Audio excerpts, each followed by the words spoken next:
بسم اللہ الرحمن الرحیم۔ آج کا ہمارا ٹاپک ہے جنرل پرویز مشرف کا دور حکومت۔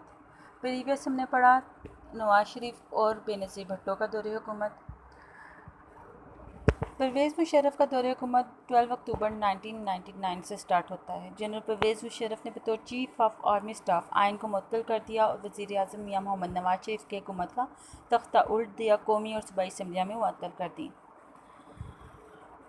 اور اسلامی جمہوریہ پاکستان کے چیف ایگزیکٹو کا عہدہ سنبھالا۔ آئین معطل کر دیا گیا، ملک میں ہنگامی حالات نافذ کر دیے گئے۔ 17 اکتوبر کو جنرل پرویز مشرف نے اپنے 7 نکاتی ایجنڈے کا اعلان کیا۔ اس نے کہا قومی تعمیر نو، فیڈریشن کی مضبوطی، معیشت کا استحکام، عدالتوں کا سیاست سے پاک ہونا، کڑا احتساب، اختیارات کی نچلی سطح پر منتقلی، امن عامہ اور انصاف کا قیام اس میں اہم ہے۔ 12 اکتوبر 1999 کا جو اقدام تھا سپریم کورٹ نے 12 اکتوبر 1999 کو سپریم کورٹ 99 کے اقدام کو سپریم کورٹ میں چیلنج کیا گیا۔ سپریم کورٹ کے 12 رکنی بینچ نے 12 مئی 2000 کو اس کیس کا فیصلہ سنایا۔ عدلیہ نے پرویز مشرف کو انتخابات کی تاریخ کے تعین کے لیے 3 سال کا وقت دے دیا۔ نئے اس عرصے کے دوران انہیں آئین میں ضروری ترمیم کا اختیار بھی دے دیا۔ اس طرح فوج کی حکومت سنبھالنے کے اقدام کو درست قرار دے دیا گیا۔ صدر کا عہدہ 20 جون 2001 کو صدر محمد رفیق تاڑر کو ان کے عہدے سے سبکدوش کر دیا گیا اور جنرل پرویز مشرف نے صدر کا عہدہ سنبھالا۔ ریفرنڈم 2002 30 اپریل 2002 کو جنرل پرویز مشرف نے اپنے عہدے کی میعاد میں 5 سال کی توسیع کے ریفرنڈم کرایا۔ یہ ریفرنڈم بھی جنرل ضیاء الحق کے ریفرنڈم کی طرح تھا جس میں فرشتوں نے ہی ووٹ ڈالے۔ حکومتی مشینری اور دھاندلی کا بے دریغ استعمال کیا گیا۔ پرویز مشرف کو اپریل 2002 میں ایک متنازع ریفرنڈم میں صدر منتخب ہوئے تھے، لہٰذا انہیں 17ویں ترمیم کے تحت اسمبلیوں سے اعتماد کا ووٹ حاصل کیا۔ اب 17ویں آئینی ترمیم کیا تھی؟ 21 اگست 2002 کو قانونی ڈھانچے کا حکم LEO جاری کیا گیا جو فوری طور پر نافذ العمل ہو گیا۔ لیگل فریم ورک آرڈر کے تحت آئین میں تبدیلیاں کی گئیں، معاشی ضوابط کو تحفظ دیا گیا اور اس میں حسب ذیل شقیں جو ہیں وہ زیادہ اہم ہیں۔ صدر پارلیمنٹ اور صوبائی اسمبلی سے اعتماد کا ووٹ لیں گے اور وزیر اعظم کے مشورے سے کام کریں گے۔ صدر قومی اسمبلی کے تحلیل کے 15 دن کے اندر سپریم کورٹ میں ریفرنس دائر کرائے گا جو 30 دن کے اندر ریفرنس کا فیصلہ کرے گا۔ صدر 31 دسمبر 2004 تک آرمی چیف کے عہدے پر فائز رہیں گے۔ مقامی حکومتوں کے نظام کو 6 سال تک آئینی تحفظ حاصل ہوگا۔ لیگل فریم ورک کی جن شقوں کو 17ویں ترمیم میں شامل نہیں کیا گیا وہ آئین کا حصہ ہوں گی۔ اور بلدیاتی نظام جنرل پرویز مشرف نے برسر اقتدار میں آنے کے بعد بلدیاتی نظام لانے کا فیصلہ کیا اور آرڈیننس 2001 کے تحت ایک نیا نظام قائم کیا۔ نئے نظام کے تحت انتخابات جو تھے 2000 سے اگست 2001 کے درمیان کرائے گئے اور 14 اگست 2001 کو نافذ کر دیا گیا۔ اختیارات کی منتقلی کا جو انہوں نے پلان کیا تھا وہ سیاسی اختیارات کی نچلی سطح پر منتقلی، انتظامی اختیارات کی عدم مرکزیت، وسائل کی ذیلی سطح پر منتقلی اور مقامی معاملات میں عوام کی شرکت۔ اختیارات کی تقسیم 3 درجاتی نظام میں حکومت کو انہوں نے تقسیم کیا، ایک ضلعی حکومت، یونین حکومت اور تحصیل حکومت۔ اکتوبر 2000 کے انتخابات اکتوبر 2002 میں ملک میں انتخابات منعقد ہوئے۔ جنرل پرویز مشرف نے نومبر 2002 میں آئندہ 5 سال کے لیے صدر مملکت کا عہدہ سنبھال لیا اور پاکستان میں پہلی بار امیدوار کا گریجویٹ ہونا لازمی قرار دے دیا گیا۔ اس کی پوری میں ڈیٹیل میں نہیں جاؤں گی کہ انہوں نے کتنی نشستیں جیتیں، سمپل بتا دیتی ہوں۔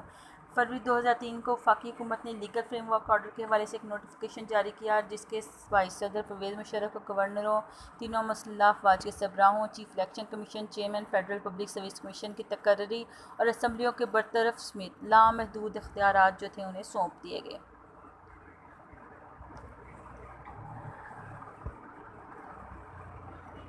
میر ظفر اللہ خان جمالی کا دور حکومت LF حکومت اور اپوزیشن کے درمیان متنازع بن گیا۔ اس وقت کے وزیر اعظم میر ظفر اللہ خان جمالی تھے۔ انہوں نے اپنی بھرپور کوششوں سے حکومت اور اپوزیشن کے درمیان تعاون کی راہ ہموار کی۔ اکتوبر 2002 کے انتخابات میں مسلم لیگ قائد اعظم سب سے بڑی سیاسی جماعت تھی۔ اس جماعت کو جنرل پرویز مشرف کی بھی مکمل حمایت حاصل تھی۔ وزیر اعظم کے طور پر میر ظفر اللہ خان جمالی کا انتخاب بھی جنرل پرویز مشرف نے کیا تھا اور ان کا تعلق بلوچستان سے تھا۔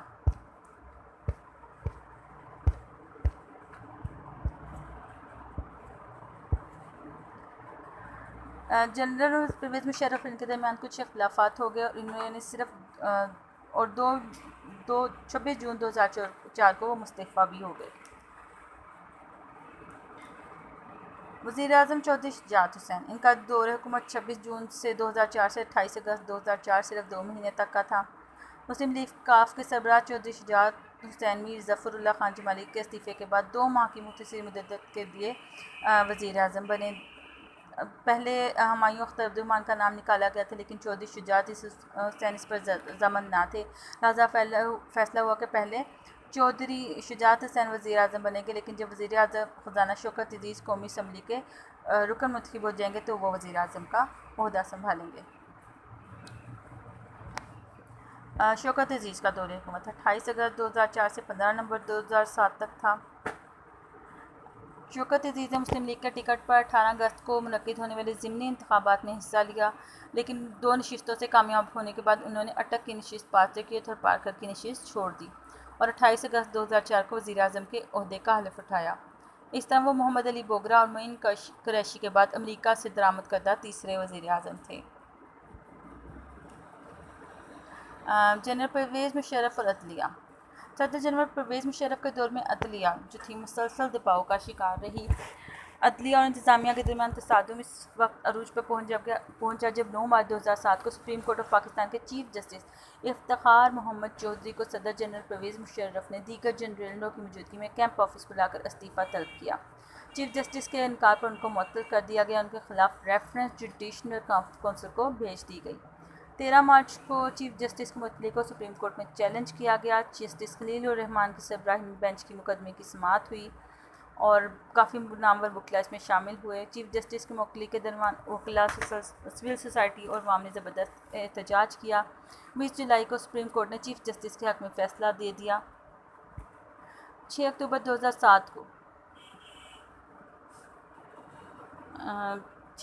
2007 کو جنرل پرویز مشرف دوبارہ 5 سال کے لیے صدر منتخب ہو گئے۔ صدر کی آئینی حیثیت کو صدارتی امیدوار جسٹس ریٹائرڈ وجیہ الدین احمد نے سپریم کورٹ میں چیلنج کیا اور اس کے بعد سپریم کورٹ کا متوقع فیصلہ صدر کے خلاف ہوتا نظر آ رہا تھا۔ متوقع فیصلے کے پیش نظر 3 نومبر 2007 کو صدر جنرل پرویز مشرف نے بطور آرمی چیف PCO اور ایمرجنسی کے نفاذ کا اعلان کیا۔ PCO کے تحت سپریم کورٹ کے جسٹس عبدالحمید ڈوگر نے بطور چیف جسٹس آف پاکستان حلف اٹھایا، جبکہ چیف جسٹس افتخار محمد چودھری سمیت سپریم کورٹ ہائی کورٹس کے 60 جج سبکدوش کر دیے گئے۔ 3 نومبر 2007 کے جنرل پرویز مشرف کے اس حکم کو چیف جسٹس افتخار چودھری کی سربراہی میں قائم 6 رکنی بینچ نے کل عدم قرار دیا اور اعلیٰ عدلیہ کے ججوں سے کہا کہ وہ نئے حکم کے تحت حلف نہ اٹھائیں اور ان ججوں کو گھر نظر بند کر دیا گیا۔ اعتزاز حسین سمیت چیف جسٹس کے وکلاء بھی نظر بند کر دیے گئے اور ملک میں احتجاجی ریلیوں کا سلسلہ شروع ہو گیا۔ 3 نومبر 2007 کو جاری کردہ ایمرجنسی کے نفاذ کو 15 دسمبر 2007 کو ختم کر دیا گیا اور ایمرجنسی آئین کی معطلی کے احکامات دے دیے گئے۔ نئے سپریم کورٹ اور صدارتی انتخابات کو تحفظ دے دیا گیا۔ بے نظیر کی شہادت۔ 12ویں قومی اسمبلی 15 نومبر 2007 کو اپنی مدت مکمل کرنے کے بعد تحلیل ہو گئی۔ 22 نومبر کو الیکشن شیڈول جاری کیا جس کے تحت 8 جنوری 2008 کو الیکشن ہونا قرار پائے۔ میاں محمد سومرو کو نگران وزیر اعظم بنایا گیا، لیکن 27 دسمبر 2007 کو بے نظیر بھٹو راولپنڈی کے لیاقت باغ میں ایک انتخابی جلسے کے بعد ایک خودکش حملے میں شہید ہو گئی، جس سے پورا ملک سکتے میں ڈوب گیا۔ اس کے بعد پورا ملک فسادات کی لپیٹ میں آ گیا۔ انتخابات جو تھے 18 فروری 2008 تک ملتوی کر دیے گئے۔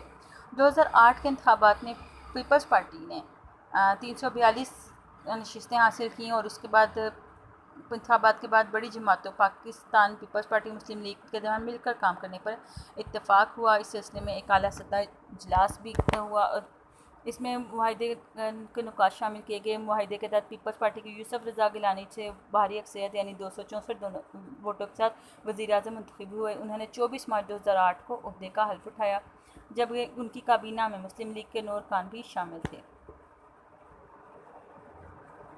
دوست محمد کھوسا کو پنجاب کا وزیر اعلیٰ بنایا گیا، جو شہباز شریف کے رکن اسمبلی بننے پر مستعفی ہو گئے اور شہباز شریف نے ان کی جگہ لی۔ اور نون لیگ اور پیپلز پارٹی میں ججز کی بحالی پر تنازع کے اسباب اتحاد زیادہ دیر قائم نہ رہ سکا۔ بعد ازاں یوسف رضا گیلانی سپریم کورٹ کے فیصلے کے نتیجے میں اقتدار سے علیحدہ ہو گئے اور راجہ پرویز اشرف نے وزارت سنبھالی۔ 19 جون 2012 کو سپریم کورٹ آف پاکستان نے وزیراعظم یوسف رضا گیلانی کو صدر آصف علی زرداری کے خلاف سوئٹزرلینڈ کی حکومت کو خط نہ لکھنے پر توہین عدالت کے جرم میں نااہل قرار دے دیا، تو پیپلز پارٹی کی طرف سے 22 جون 2012 کو راجہ پرویز اشرف باقی مدت کے لیے وزیر اعظم بنے۔ صدر پرویز مشرف کا استعفیٰ۔ دونوں بڑی سیاسی جماعتوں پاکستان پیپلز پارٹی اور مسلم لیگ نون صدر پرویز مشرف کے خلاف متحد تھیں۔ General retired Pervez Musharraf army chief کا عہدہ چھوڑنے کے بعد سیاسی طور پر کمزور ہو گئے تھے۔ ان کی سیاسی قوتوں کو انتخابات کے اندر شکست سے دوچار ہونا پڑا، لہٰذا انہوں نے 18 اگست 2008 کو قوم سے خطاب کرتے ہوئے استعفیٰ دینے کا اعلان کیا اور اپنا استعفیٰ اسپیکر قومی اسمبلی کو بھیج دیا اور بیرون ملک چلے گئے۔ صدر آصف علی زرداری 6 ستمبر 2008 کے انتخابات میں پیپلز پارٹی کے آصف علی زرداری صدر منتخب ہوئے اور انہوں نے 9 ستمبر 2008 کو حلف اٹھایا۔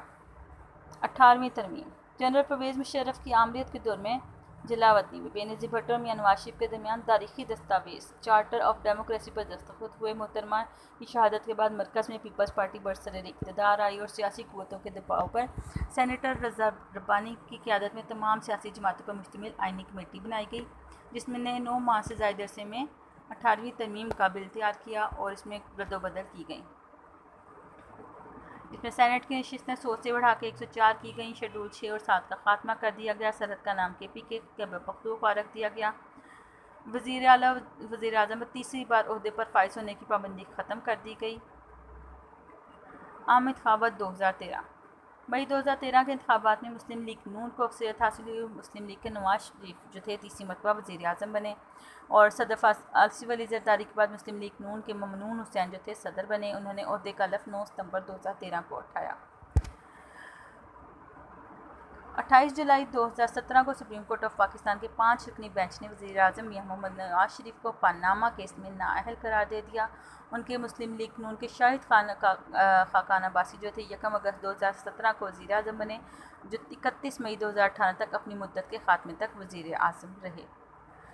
ان انتخابات کے نتیجے میں پنجاب میں مسلم لیگ نون کے میاں شہباز شریف، سندھ میں پیپلز پارٹی کے قائم علی شاہ، KPK میں تحریک انصاف کے پرویز خٹک کو، بلوچستان میں مسلم لیگ کے ثناء اللہ نے مخلوط حکومت بنائی۔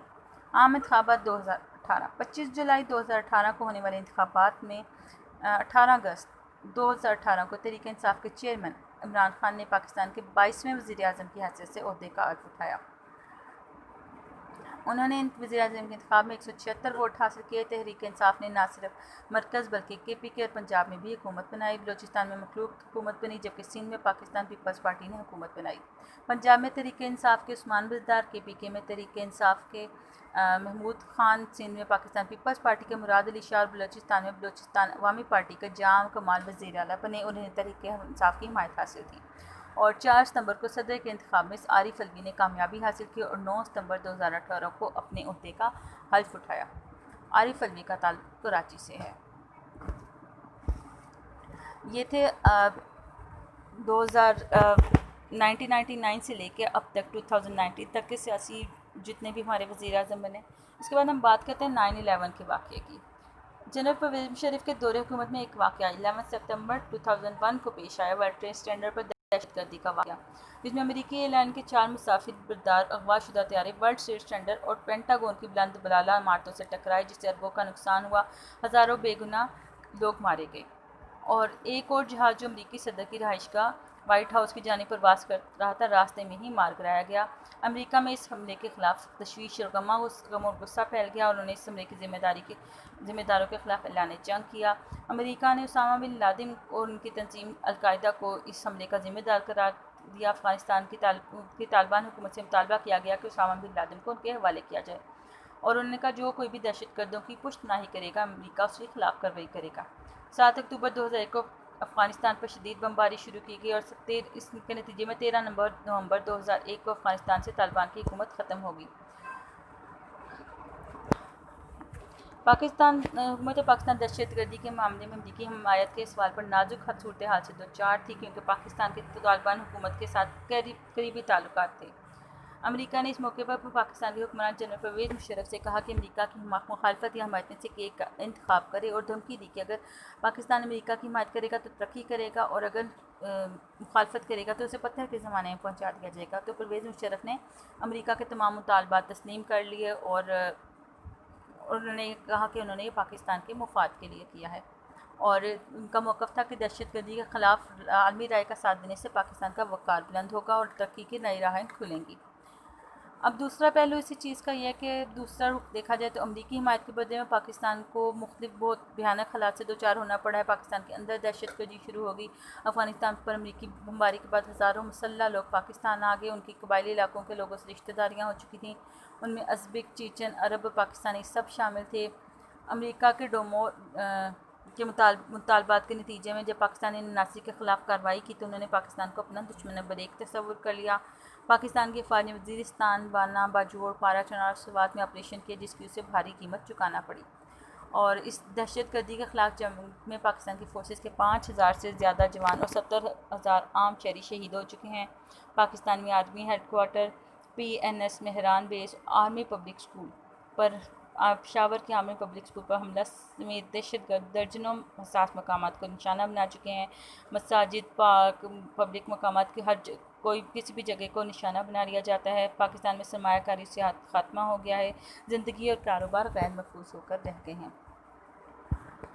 اس جنگ میں پاکستان کی معیشت کو $120 ارب کا نقصان ہو چکا، جبکہ امریکی امداد اس کے عشر اشیر کے برابر بھی نہیں ہے۔ پاکستان کی سیکیورٹی فورسز عدم تحفظ کا شکار ہیں۔ پاکستان کی 75,000 فوج حالت جنگ میں ہے، لیکن امریکہ کو پھر بھی گلہ ہے کہ ہم وفادار نہیں۔ تو دہشت گرد پاکستان کے خلاف کارروائی کے لیے ان کی سرحدوں کا استعمال کریں۔ بھارت کی طرف سے بلوچستان میں مداخلت میں بھی افغان سرزمین شامل ہے، جو افغانی حکومت کے تعاون کے بغیر ممکن نہیں۔ لہٰذا دہشت گردی کے خلاف جنگ میں بھارت کا کوئی کردار نہیں، جبکہ پاکستان نے امریکہ کے ساتھ تعاون میں کلیدی کردار ادا کیا۔ پھر امریکہ پاکستان کی طاقت کو افغانستان میں اپنی موجودگی برقرار رکھنے کے لیے استعمال کرنا چاہتا ہے۔ حقیقت تو یہ ہے کہ افغان جنگ کے نتیجے میں فتح امریکہ کے حصے میں آئی، وہ واحد سپر پاور بن گئی، جبکہ ہمیں کلیشنکوف، کلچر، ہیروئن، دہشت گردی اور تباہ حال معیشت ملی ہے۔